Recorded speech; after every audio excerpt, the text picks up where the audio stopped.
över täten, Erik Eriksson. Men han har en uppbackning där, jag tror det är Jonas Granat i den där BMWn som åker förbi. Därefter har vi Patrik Grönlund ifrån Degerfors. Och vi har en av de där Saabarna kvar där nere.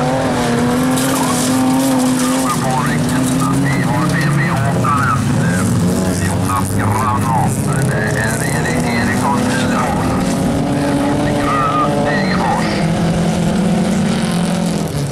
Ja, där har vi också då Patrik Grönlund från Degerfors förbi Hälleforsåkaren.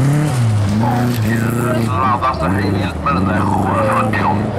Ja, Henrik Nilsson från Munkfors, han sa att den går inte riktigt efter ordning och där är det tvåhjulsåka och vi har Patrik Grönlund då från Degerfors i tät.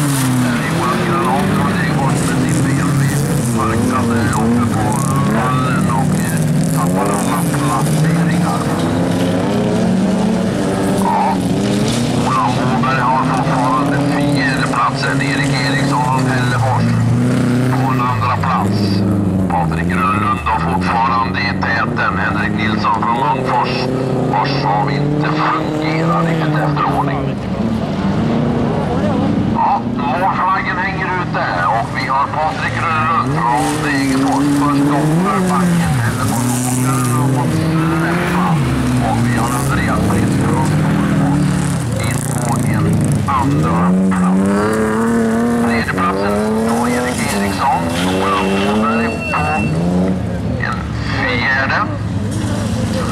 Och som sagt Patrik Grönlund vinnare av hitet.